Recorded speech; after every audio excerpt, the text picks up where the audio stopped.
plus important dans une cheminée cosmotellurique, c'est sa couleur.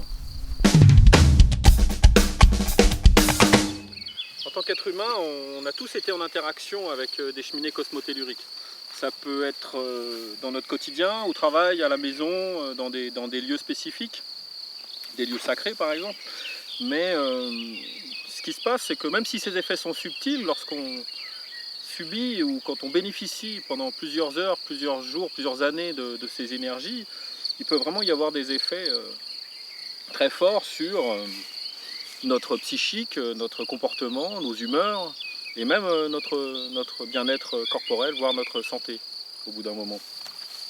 Et donc un des aspects les plus importants, c'est la couleur de la cheminée, parce que c'est en fonction de cette résonance avec notre propre arc-en-ciel, avec notre propre rayonnement, que cette cheminée va avoir des effets, va rentrer en résonance avec nous. D'un point de vue de la forme, une cheminée cosmotellurique ressemble en fait à une très grande fleur. Une immense fleur de plusieurs dizaines de mètres de haut, peut-être même des fois plus de 100 mètres de haut, avec comme une fleur, comme une tulipe.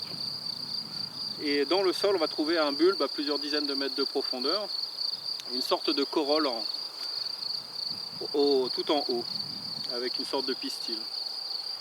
Au niveau du sol, si on fait une coupe, au centre, on va trouver ce qu'on appelle le cœur de la cheminée, qui fait toujours à peu près 60 cm de diamètre. C'est l'endroit le plus énergétique de la cheminée. Quand elle est négative, c'est là où il vaut mieux pas se tenir. Il y a de nombreuses cheminées cosmotelluriques, on en trouve vraiment partout, et elles rentrent en interaction avec les êtres vivants, notamment les animaux. Les renards aiment bien partager le lieu avec une cheminée positive, donc leur terrier se situe sur une cheminée positive. Les fourmis, à l'inverse, préfèrent les cheminées négatives, sur des croisements de grandes lignes négatives, c'est là où on va trouver les plus belles fourmilières. Pour l'être humain, souvent la présence d'une cheminée va influencer le choix que l'on fait pour utiliser cet endroit. Et les cheminées peuvent aussi être attirées par ce que l'on a envie de faire dans cette pièce-là. Pourquoi est-ce que dans un endroit je me sens bien?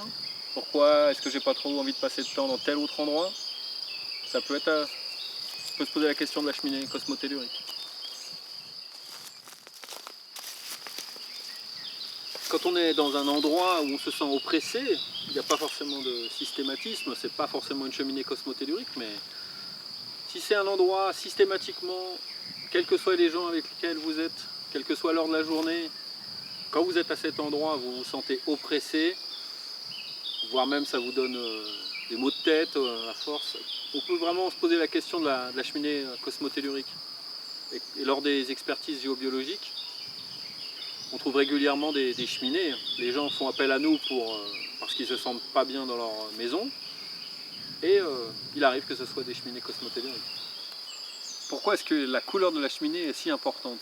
C'est parce qu'elle vient activer une zone de notre corps par résonance. Donc comme vous le savez peut-être, nous rayonnons en arc-en-ciel. Donc vous avez certainement entendu parler des 7 chakras avec le rouge, le orange, le jaune, le vert, bleu clair, bleu foncé, et puis des couleurs qui vont plus vers le violet au-dessus de la tête. Et lorsqu'on est en présence d'une cheminée, sa couleur active cette zone du corps. Donc voilà, dans les églises, dans les lieux positifs, on va trouver des cheminées vertes. Dans des lieux néolithiques, on va plutôt parfois même trouver des cheminées vers indigo, voire au-dessus. Et les lieux négatifs ne sont pas inintéressants quand ils sont utilisés à bon escient. Maintenant je vous invite, je vous ai parlé des interactions avec les animaux, mais les plantes et les arbres rentrent aussi en interaction avec les cheminées. Les cheminées cosmotelluriques sont un phénomène subtil, un phénomène éthérique, mais elles sont en interaction avec le réel.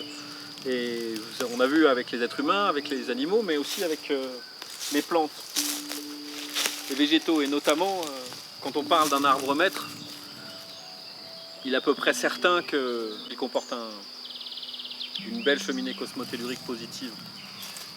Et parfois, il y a une cheminée pour 3 ou 4 arbres. Voilà, c'est la fin de cette première vidéo. Ça me tenait vraiment à cœur de partager avec vous mon quotidien, qui est de faire le lien entre le visible et l'invisible. Les interactions sont nombreuses. Il y aura une série de vidéos sur la géobiologie et une série de vidéos sur la bioénergie, donc notre rayonnement bioénergétique. Et je vous dis à bientôt.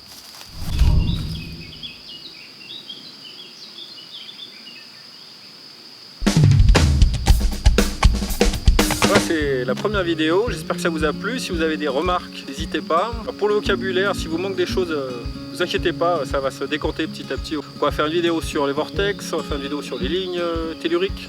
On va certainement faire les courants d'eau, les failles.